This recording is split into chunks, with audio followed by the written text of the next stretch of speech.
the dominant factor for crypto prices.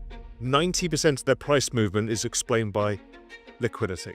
And liquidity leads everything and price follows. Because the US has greenlit it now, which was the big thing. The banana zone is generally the last year to year and a half of crypto markets when prices start to go vertical. And I said back in about September that we were going to start the banana zone with that huge run up at the end of the year. And then we had this consolidation that was actually driven by the tightening of liquidity that happened last quarter back in Q4 2024. That happens every cycle. So you get this first ramp up, the market corrects, it's like it's never going to happen, it's never going to happen. And then liquidity has to come to roll the debt. And that usually goes all the way through to the end of the year, and that becomes the banana zone. The banana zone is also when alt season happens, and the whole flywheel of crypto really accelerates. It's that reason alone, I think it's just the biggest opportunity. After months of uncertainty and sideways movement, the markets are finally turning. Bitcoin has broken past the $100,000 mark, surging over 20% in just the last month. Its momentum has reignited the entire crypto market, re-establishing Bitcoin's dominance and signaling the start of the next major rally. Fueling this breakout are powerful forces: global political shifts, evolving macroeconomic conditions, and a surge in institutional interest. Together, they've created the perfect setup for the next phase of the crypto bull market, with Bitcoin leading the charge into uncharted territory. In today's video, Real Vision CEO Raoul breaks down what's driving this move, why it's just the beginning, and what it means for the months ahead. As we head into the second half of 2025, his insights offer a crucial roadmap for anyone navigating the rapidly evolving crypto landscape. Stop. You don't have time. Don't miss out this 2025 bull run. Educate yourself first ahead of the crowd. We have created the ultimate step-by-step crypto cheat guide that will guide you this bull run. Unlock the secrets of crypto and make smarter investments today. Now by clicking on the link below to get your exclusive copy just under $10. Bitcoin does what, 100 to 150% a year? And they're saying that if anything goes really wrong, they'll print money. Because I look at the world from a macro lens. Yeah. From a macro lens, we've got all of these massive debts that need to be rolled. And we hear the governments are having issues with trying to roll the debt. The answer we know is the printing of money. And the printing of money for us in crypto means number go up. When number go up, it drives adoption. So we bring more users into the space, more applications get built, more VC money comes in, and the whole flywheel of crypto really accelerates.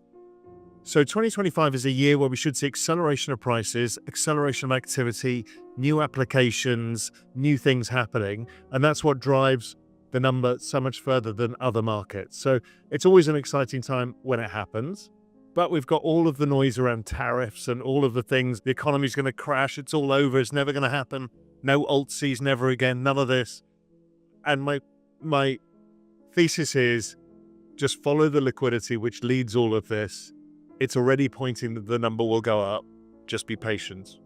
It's all noise. And I keep saying this to people, they're like, how can it be all noise? I'm like, because the dominant factor for crypto prices and tech stock prices, 90% of their price movement is explained by liquidity. And liquidity leads everything and price follows. So I've been showing that chart of global M2 against crypto prices. Everyone's like, this can't be right. It might be this easy, and it has been roughly this easy. It won't expect it to be perfect, but using that kind of macro lens allows you to decide, okay, what happens if the US economy slows down? What happens if there's a recession? The Fed cut rates, they add liquidity. What happens if the market crashes? The Fed cuts rates, they add liquidity. What happens? It's always the same answer to everything. Yeah.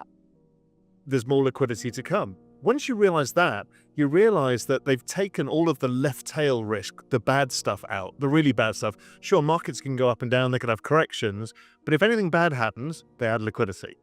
So they kind of got your back, which makes it, I think, the world's greatest macro trade. Because for those that are unfamiliar, can you just explain what the banana zone is? The banana zone is generally the last year to year and a half of crypto markets when prices start to go vertical. And I said back in about September that we were going to start the banana zone with that huge run up at the end of the year. And then we had this consolidation that was actually driven by the tightening of liquidity that happened last quarter. Back in Q4 2024. that happens every cycle. So you get this first ramp up, then we all say, well, we can't have nice things. The market corrects. It's like, it's never going to happen. It's never going to happen. And then liquidity has to come to roll the debt. And that usually goes all the way through to the end of the year.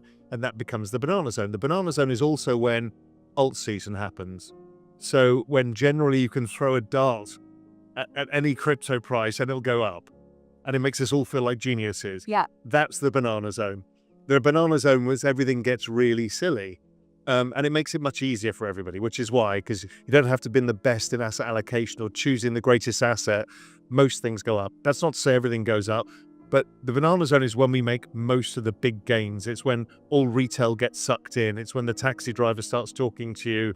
It's when, your parents call you up saying, should I buy this Bitcoin thing? That's where we're headed. Well, this is why I'm passionate about it, is it's been so hard for young people to be able to buy a house, to have kids, put them through school, all of the things that the big life hurdles, it's almost impossible. Because of the debasement of currency has meant that the value of scarce assets has gone up so much. And my argument has been from, 2015, which was like, this is the big one. This is your chance to make wealth. And not only can you make a bit of wealth, it's the fastest appreciating asset class in all of human history. So you can catch up really fast. So you just have to get involved and start that journey, but it will level the playing field for millions of people. So my view is it goes from a $3 trillion asset class today to 100 trillion in 10 years' time. So we're only 3% of the way there. And if you put it in different terms, that means there is $97 trillion of wealth that's going to get made. Yeah. People are going to make a lot of money, but it's not a few people. It's not like the tech barons or the bankers. This is like, well, Binance has 260 million customers. Now, you could lift 260 million people to change their lives. Okay, that's a big deal. There's 500 million crypto accounts around the world, so you can change 500 million lives. And if you speak to CZ or you speak to the others, they'll say, we want to have 1 billion people, 2 billion people. Well, if you can change 2 billion people's lives, that's a quarter of the world. So it's a very, very big deal. And also it's a big deal because people are getting access to dollars. So the stablecoin thing, I asked CZ about this. I'm like, well, what about stablecoins? He said, I didn't see how big they were going to be. He didn't realize, and most of us didn't realize, how desperate people are to own US dollars. And so before, to get access to dollars, you had to have access to a big bank and or you could get a small amount of dollars. But normal people couldn't save in it. And somebody in Southeast Asia, they couldn't get access to dollars. And now suddenly they can get it on their Binance app immediately and send it to somebody else, US dollars.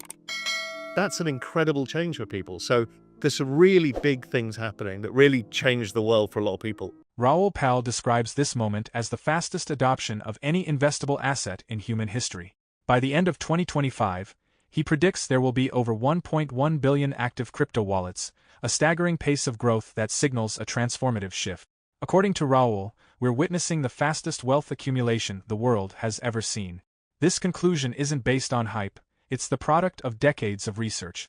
Every chart, every model, and every macro signal points to the same truth. Liquidity drives markets, and crypto stands to benefit more than any other asset class. The data is overwhelming and the trend is undeniable. Raoul has been warning investors for months. Everything is lining up.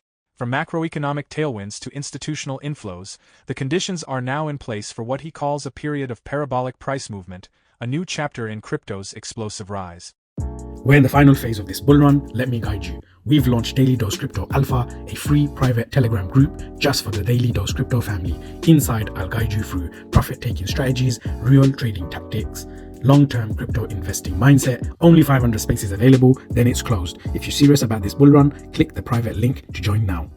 Crypto adoption, really, because it's a token incentive model, it's behavioral incentives. So as number go up, it drags in more people. Builders build more stuff.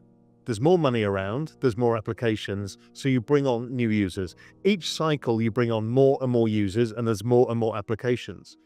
This cycle we're bringing on, we've actually seen we've seen a lot of retail activity, but not the crazy part yet. But what we're seeing, and here we are in the Middle East, is we're seeing sovereign wealth funds and state actors buying crypto. They've just started, but that's a huge shift. Before there was maybe one or two quietly doing it. Yeah. Now it's open. So even here, they've been buying the ETF and stuff like that. So there's a lot of new entrants coming. We haven't even heard what the US crypto policy is on their strategic crypto reserve. So we're seeing new people adopting it for different things. So Bitcoin is being adopted as that reserve asset.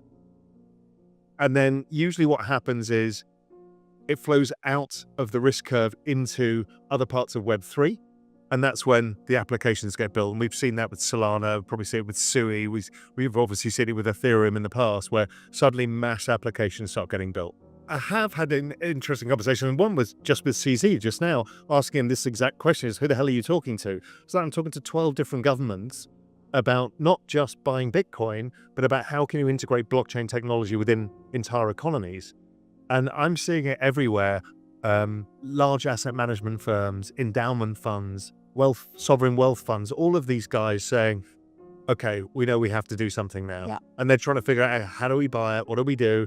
I was with another one of the exchanges yesterday, same thing. All they're seeing is all the big players coming in. Everyone's quite shocked by it all. The ETF providers seeing the same thing. If you speak to, whether it's Bitwise or all of these guys, they're all like, I can't believe who's now coming in for inquiries about how to do this. Yeah. Because the US has greenlit it now, which was the big thing. And then you've got the US saying we'll build a reserve, and here in the UAE building reserves, and a few other countries building reserves, and everyone knows, well, the game of nations is we can't be left behind. Yeah. Nobody wants to pay the highest price. Just to make sure you fully optimize this market cycle, you capitalize, and you don't mess it up. You don't. Yeah, so really you want to hold mainly projects in the top 10 that are seeing network adoption, and don't go too far out the risk curve. That's rule number one. Then really you can close your eyes and not worry about the volatility as much, because your token is unlikely to go to zero. Okay, so that's one thing. The next thing is you will lose your mind when the market starts going up and you think, I want to make even more money. What? It's only a 3x or 10x from here. I want to make more money. And you just take leverage. And leverage is a way of parting with your tokens. Because if the market corrects, you give your tokens to the exchange, you're out of your tokens, you're out of the game. Don't get out of the game. Yeah. So choose quality assets, don't get out of the game. Then it's all about security. Don't lose your tokens is rule number one. Just stay in the game. Ask anybody, all the people who are rich in this space, you ask them what they did. They weren't trading. They just held and did nothing. Yeah.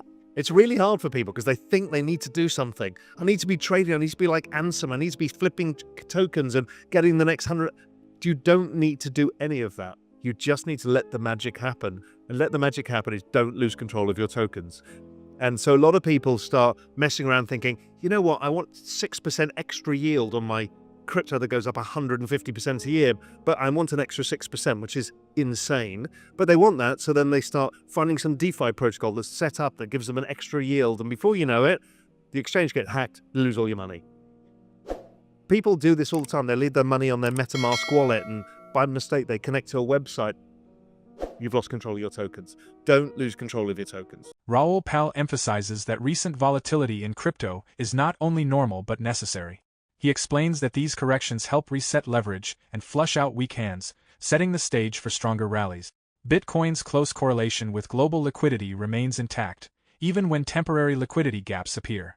Bitwise CIO Matt Hogan echoes this sentiment, pointing to the historic dip-then-rip pattern, where sharp pullbacks are often followed by explosive rallies, sometimes up to 190%. Both experts stress that patience, not panic, is what wins in this phase. The so-called banana zone, where momentum builds beneath the surface, is here, just misunderstood by most. Pal believes we're entering a critical phase of the crypto cycle. He's been aggressively increasing his position in digital assets, especially after the last bear market, and now sees a massive wave of capital on the horizon. With institutional investors and pension funds preparing to enter the space, he predicts crypto is on track to become a $10 trillion asset class. Unlike past cycles, this one is supercharged by deteriorating fiat currencies and growing distrust in traditional financial systems. As capital flows accelerate, Bitcoin is poised for an unprecedented price milestone. In the broader macro context, Pal warns of looming recession fears, market volatility, and tariff tensions, all of which create the conditions for a major market rally. Bitcoin, now behaving more like a high-risk growth asset, is likely to surge alongside broader recovery trends. However, if uncertainty drags on, Bitcoin could face short-term pressure. The next major move will hinge on how these economic crosswinds resolve, but according to Pal, the stage is set for a seismic breakout that will reshape the financial landscape. For more Daily Dose Crypto news, check out these 2 awesome videos on your screen. Click now and we will see you on the next video.